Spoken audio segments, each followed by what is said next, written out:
Hey, this is another video. This is another episode in my podcast. I always say video because I do a video and then I extract the audio from, and then I use the audio. Okay, so this is basically the title is called Fake Celebrity Interviews Not Real, Didn't Happen, and Other Stuff. You probably know that already because you've seen the title. So there's 5 sections. And yeah. So the first section, let's get into it. One joke, one story, it's called.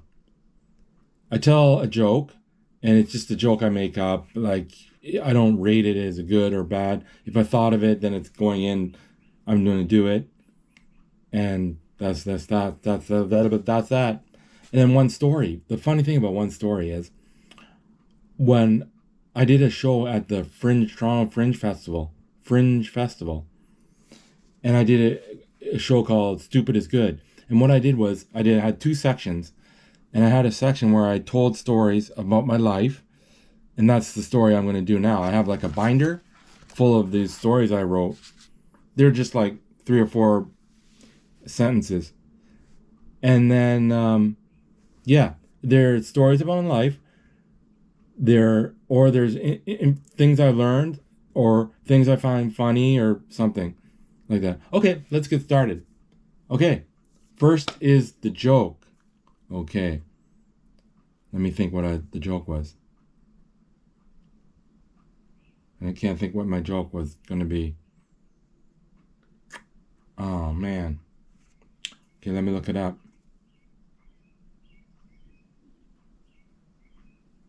So how was your day? Oh, right. I know what the joke is. I have to look up it's a stupid joke. I don't know okay, this is the joke. I don't know if you do this, but this is what I do. Before I go to bed, I have a sandwich, or I'll have leftover dinner before, about maybe 20 minutes before I go to bed. I don't want to go to bed hungry, and I don't want to fall asleep. I don't want to get hungry while I'm sleeping. Basically the reason. I don't want to get hungry while I'm sleeping. That's the joke. I just thought of it like last week. I thought the saying was funny. Okay. Now it's a story. My story that yeah. Okay. This is the story. I was in band in high school. They have a national competition maybe every year. I went one year. We had to fly across the country. We were at the security station and one of the teachers was going through the metal detector and it would go off. He went through the second time and it beeped. And I said, "Maybe it's that gun." The security was not happy and told me not to joke. After we passed through, my friend told me that I was stupid. I won't do that again. Yep, that's the story. That is a true story. My teacher, he was actually a guidance counselor, I think he was. I can't remember. But yeah, that happened. Yeah, I shouldn't have said that. Okay, next section. Okay, next section is the celebrity interview, the fake celebrity interview. No, I don't interview. I interview a celebrity. Well, this is a little different, but I don't interview a celebrity. You'll see when I start doing it. So, yeah, well, let's get into it then. Today we are doing something a little different. Sometimes I change it up a bit. As you know, I interview super famous people, but today we are talking to a struggling, well, I wouldn't say struggling. She is a working actor. Not a big fan making millions of dollars a movie, but she's working she is a working actor, mostly on Broadway. Today I would like to introduce Sally Wilkinson. Thank you, Sally, for coming in for this interview. You're welcome. I don't usually get so much attention. So, tell me how a working actor makes a living. Basically, I go from theater show to show. I work 6 days a week, twice on Sunday. And you make a good living this way? I wouldn't say good, but I can pay my rent and I can go out for dinner with my friends a few times a week. Doesn't sound like it's a sustainable living. It's actually fucking awesome. I love it. How much money do you make a year? That's not the fucking point. I make enough fucking money. I make a lot less than, let's say, a CEO or something. And I probably make less than the construction worker that helps build a skyscraper. But fuck it. I love my fucking life. I love my fucking people. I fucking forged a friendship with. Let's talk about your childhood. Did you always want to get into acting? Fuck yeah. I loved the theater when I went to my first Broadway show when I was 10 years old. What was your first show? This might sound like I'm stupid. I'm a stupid fucking idiot. But I don't remember what the first show I went to. You loved it, but you don't remember what show you went to? How does that happen? This is how it fucking happens. I am 10 years old, and my parents are in love with going to the theater and to see live shows. I must have went to 10 fucking shows in the summer of my 10th year of life. So, I don't recall which show was my very first show. So you dived into the theater. Did your parents make you try out for parts as a child? No. It never occurred to them for me to have a career in the theater. Truly, my parents actually wanted me to become a fucking lawyer. No way. Why do parents want their kids to become lawyers? I fucking don't know. I guess the top three are being a doctor, a business owner, or a lawyer.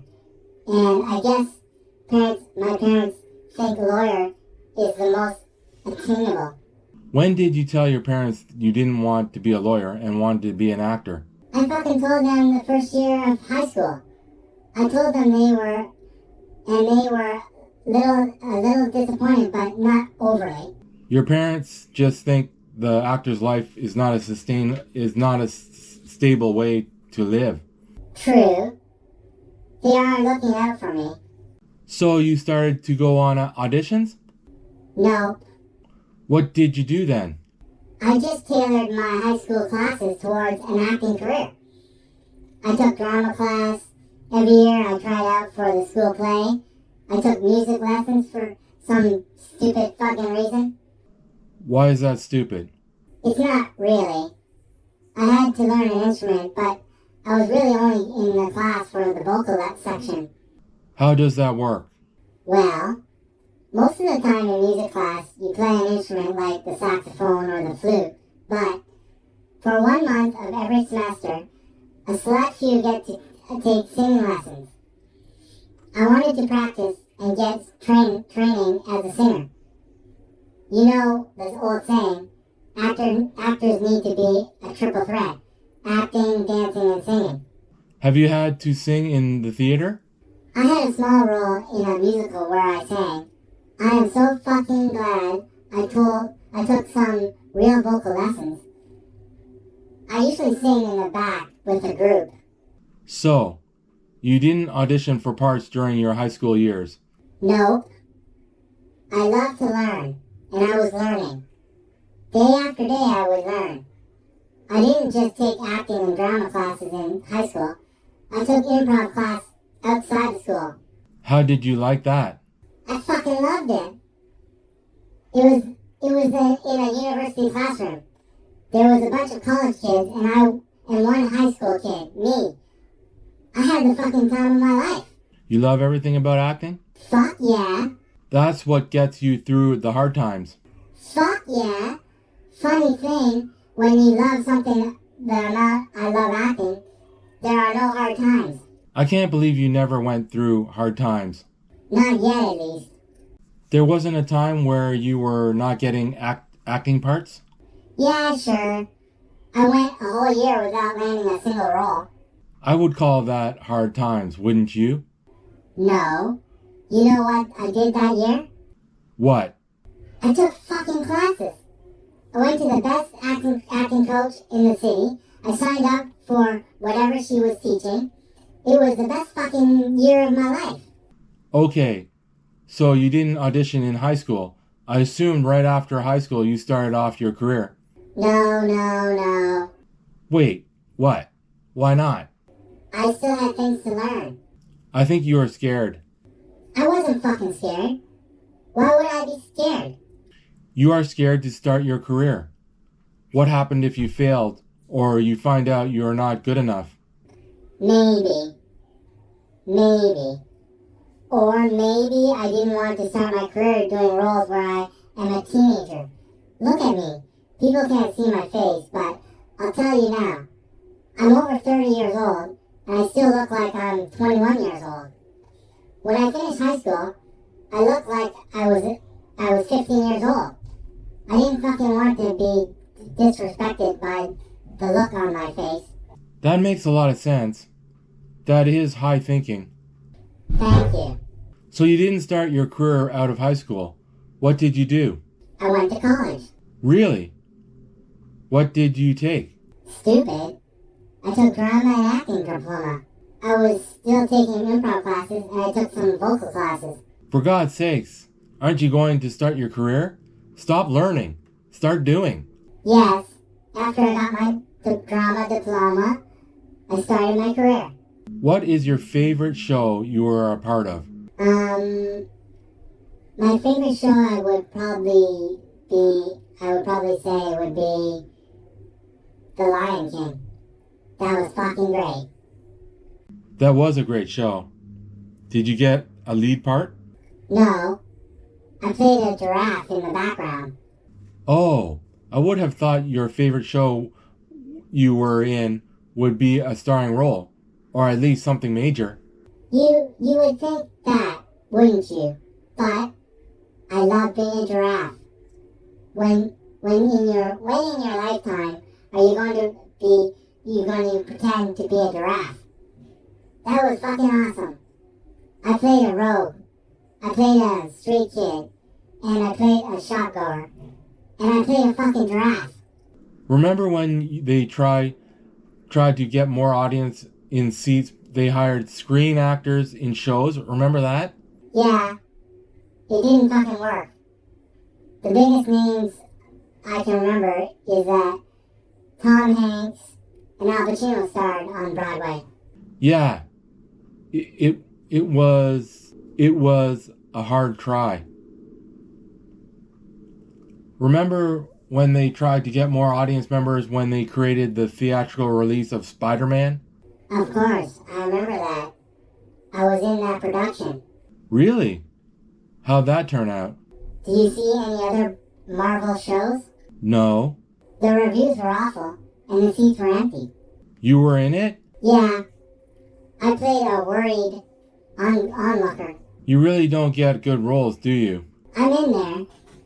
I'm working. I'm not just sitting on my fucking ass. You work on Broadway. Did you ever try for movie roles? Sure. I gave it a go. Like I said earlier, I have a youthful face. I look like I'm 20 years old. It doesn't fly well. No. It's better that you look younger. Well, it didn't help. Well, it did help in one situation. I got a role in the movie Mean Girls. I was 25 years old playing a high school student. You played a student in the background, didn't you? Yeah. Your career seems like shit. I used that experience to also get a role in the theatrical release of Mean Girls. Fucking yeah. You played in the background again, right? Right. I got a cool gig that you wouldn't believe. Really? What was it? I got a role in a Star Wars movie. No way. Shit, yeah. In the background again. Kinda. What was the role? It wasn't, it was a voice acting role. I voiced Jabba the Hutt. No way. Jabba the Hutt is a female voice? Yep. I got paid a lot of money, too. Fuck yeah. So, you are going to keep going down this path of mediocrity? Don't you want to be a star? Make millions of dollars? Who's to say I'm not going to be a star and make millions of dollars? I'm going to say it. You are not going to be a star if you just work small roles on Broadway or small roles in films. Let me ask you this. How do you get these roles? You audition. That's what I've been doing for the last 10 years. My career is working in the theaters, but my goal is to make it in Hollywood. If you had been doing it for 10 years, then maybe it's telling you you are not good enough. Remember, I have a youthful face. I can and will keep auditioning until I'm 50 years old. Wait, there are movie parts for 80-year-olds. Okay, I'm gonna quit the business when I'm 85 or when I can't get to the audition on my own power. With that kind of attitude, you really have a chance. I really believe that. Keep believing. Yes, fucking yes. Plus, I love any role I get. If I play a door-to-door salesman, if I play an army soldier, if I'm a background chimney sweep in Mary Poppins. I can't wait to see you at the Oscars. I'm not looking for an Oscar. Sorry, right. I can't wait to see you in front of the silver screen and not in the background. Show me the money. Right. Show her the money. Show me the money. Thank you, Sally, for the interview. Thank you. Nobody has ever asked me to do an interview. I'll interview you again when you get a leading role on Broadway or in the movies. I would really love to get a show that runs for 10 years on TV. That would really be life-changing. In people's homes, entertaining them week after week. You won't win an Oscar that way. Fuck the Oscars, I say. Thank you, Sally. Thank you. That was great. Yeah. She likes to swear. And she has an attitude. A good attitude. Okay, well, on to the next section. Okay, this is the next section. And I call it Emails from the Stars. Basically, people ask me to ask a celebrity. They don't ask the celebrity. They ask a question to the celebrity. They don't ask a question. And the celebrity answers back the email. They don't answer back. Okay, let's get to this. Emails from the Stars. Michael L. asks Jean-Claude Van Damme, what are you doing to stay in shape these days now that you are older? Huh.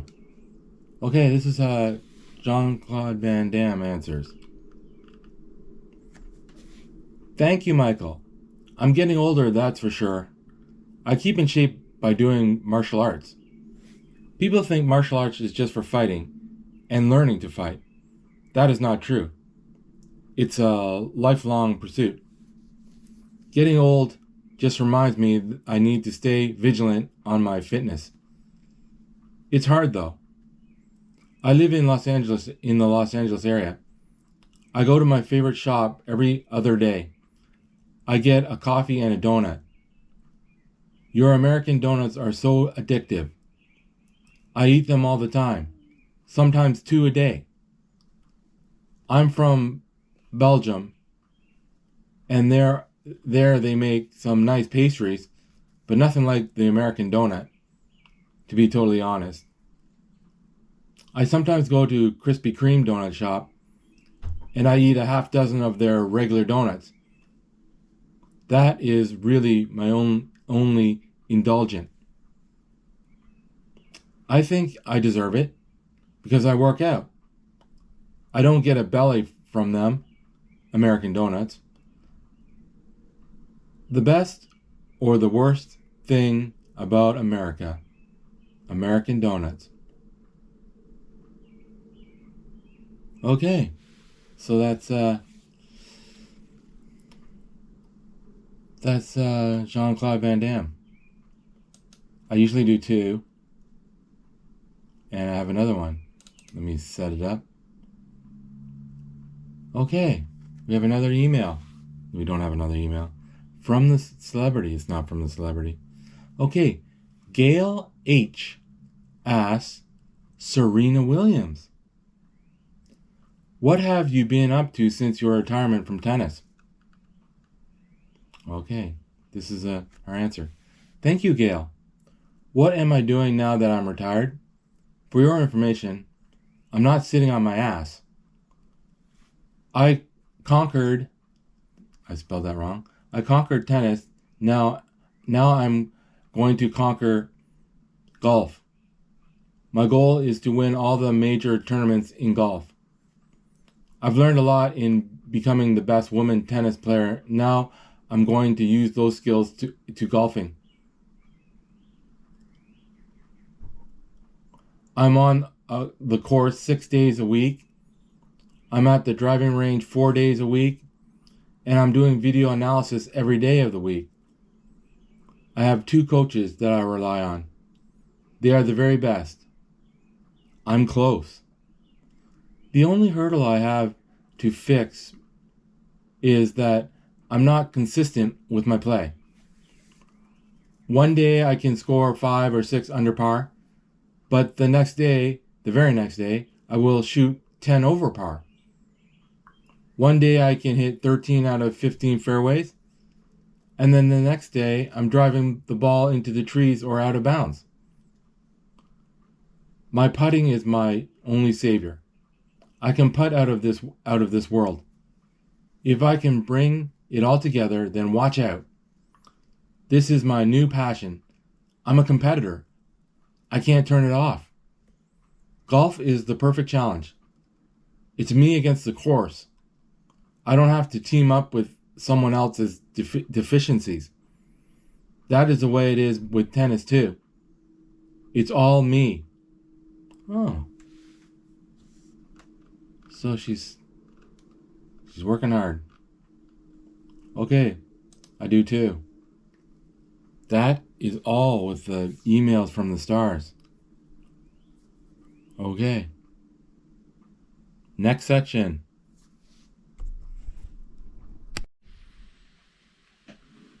Okay, this is the next section. This section I call Reading Children's Books Backwards.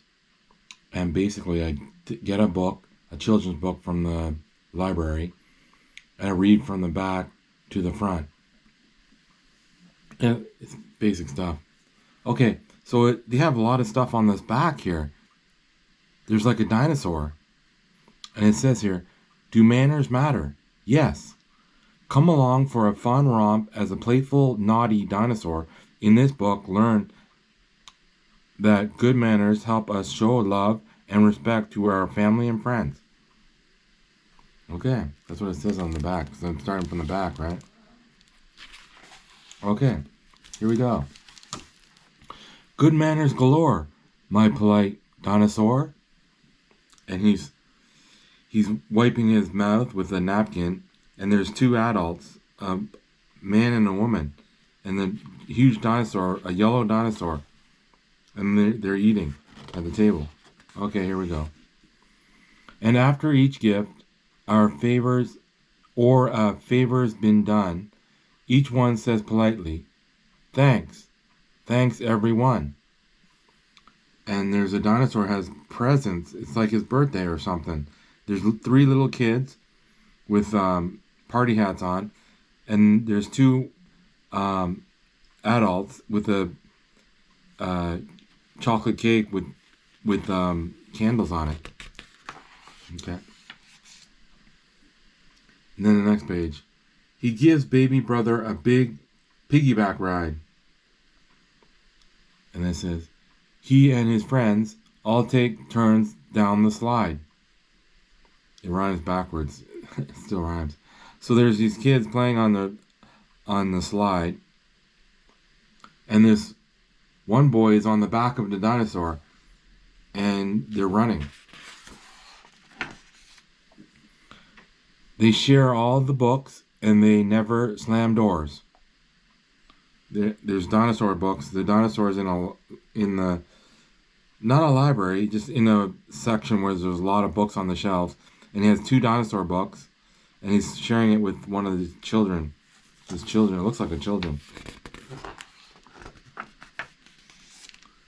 They wipe up the tables and vacuum the floors.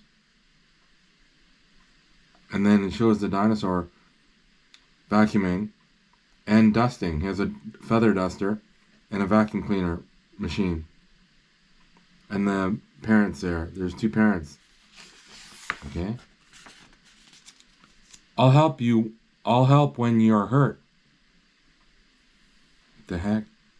This little girl has a boo-boo on her knee, and there's a first aid kit, and he's wearing, it's a different dinosaur. It has a beak and wings and stuff. Looks like a different dinosaur. Huh. Next page. They say please and thank you. I'll clean up that dirt. Excuse me for burping. And he burped. Oop. There's stuff on the floor, and these 2 adults, they're different adults.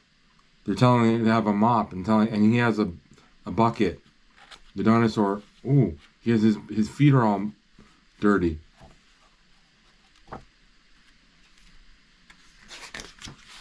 Wow. They're never that rude. They're always polite and try not to be rude. Oh, I read that wrong. They're never that crude.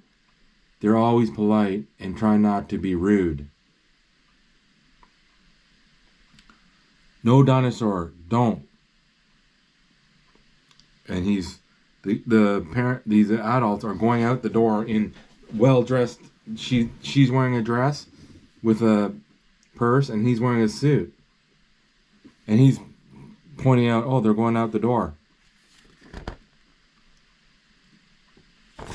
Okay.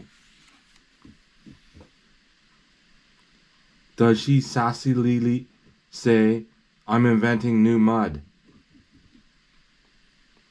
Does she dump pails of dirt in the tub? Make a flood?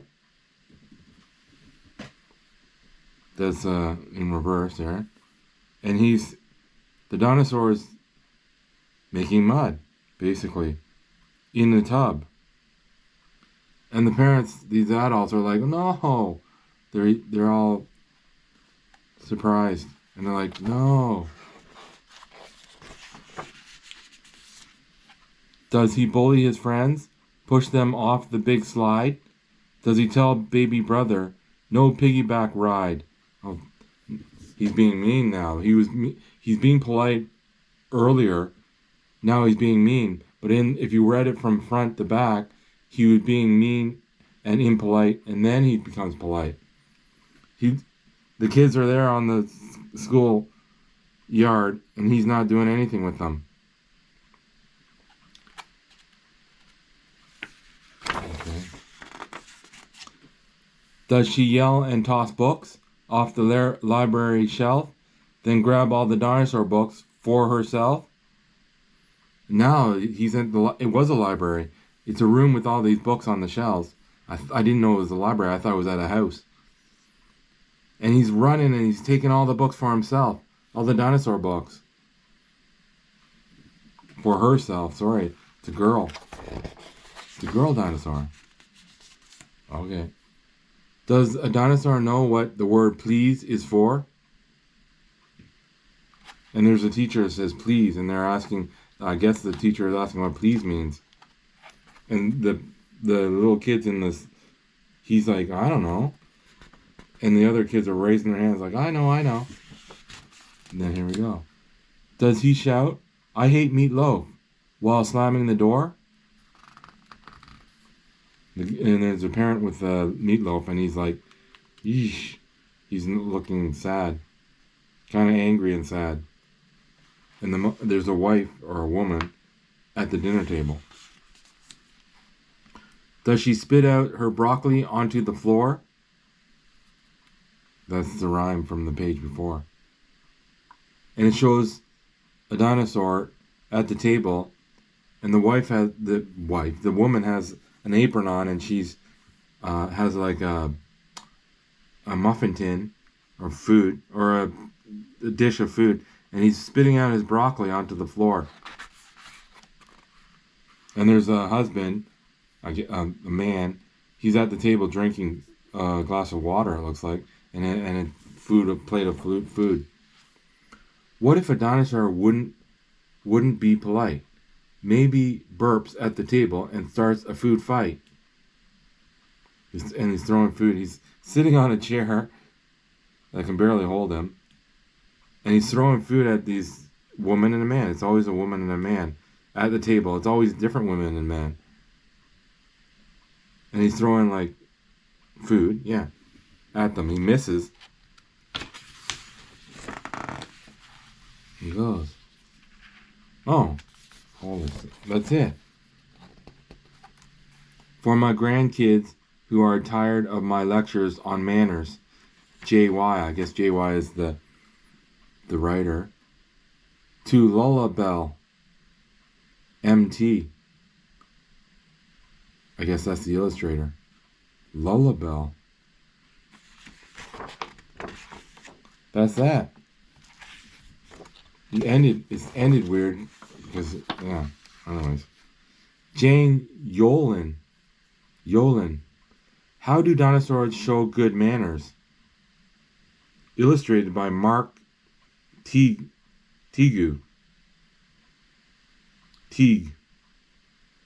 Maybe those letters are Teague. Teague. I think those Teague. I don't know how to do it. I don't know how to spell it. I don't know how to pronounce it. Okay. The New York Times best-selling series. Okay. That's the book. And on the front is a dinosaur. And he's sitting on a high chair. And he's being fed. And the food's getting all over the place. The high chair is pretty much broken. And this woman's trying to feed him or her. And there's a dog sitting upright. Okay. Well, on to the next section then. Okay, this is the last section of the podcast. Now, this is one of the dumbest ideas that I have. Stupid ideas. So if you want to stop watching now, that's fine. This is just like an added thing because I thought of doing it, so I put it in. It's called Tik Tok Zero. So basically what I do is I look through TikTok on my phone and I look for a video that has no likes or no comments. And then I stop scrolling. And then I either give it a like if it has no likes, or I give it a comment if there's no comments. And then I stop the video. I stop the video. And then I end the podcast. Okay, that's basically it. Let's do this. Oh, chiropractor. Deep breath in. All the way out. I want to hear it crack. Move your right ear. Oh. Do you feel it in your neck? Yeah. That wasn't fast. It wasn't really cracking. Oh, he did it again. Oh, dogs. Dog's fighting. Oh, dog is barking. Oh, this is a new one. It's a outdoor guy. Outdoor boy, it's called. He calls himself. He's from the Arctic. He lives up north. He's a white guy. Okay. Commercial.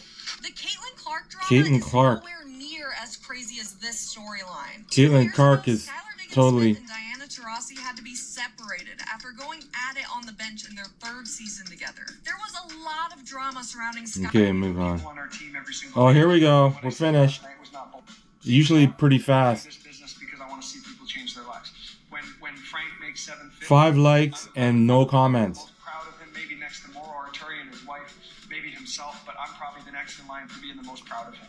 You know what I mean? Like I don't know what to say. See people win in this business, knowing that I had a small piece to play in that just means so much to me, right? Even if it's just a little, like one thing I said or something I did or a way that I assisted in some way, I know that it wasn't me that made something. It was Frank. It was on him. He did it. Just like if Frank quit, I'm not going to blame myself for that either, right? But when he wins, I get to take some of the credit. Go, you know what? Yeah, I did all right. I got Franco over here. I showed him, you know. I didn't do any of the work for him. Right now, I helped him at the beginning, right? He's doing all the work, but I still don't know get what that to say. satisfaction of knowing that I played a part in his journey to get there. You know what I'm saying? So that's why I do this. I meet with people on our team every single day, and what I'm just going to say, keep growing. That's great. Keep growing. That's great.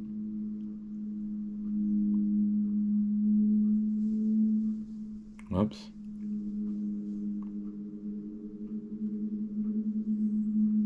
Keep it up, I'll say.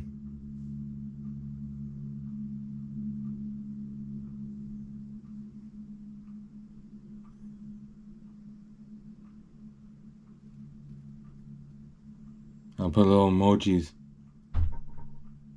Smile emojis. And heart emojis. Okay. First comment. And they give me a little icon thing. Says, wow, first comment. Okay. Comment made. Okay, that's basically the end of the podcast. The episode. Okay. Signing off. Remember, live your life and see what happens. Okay, later.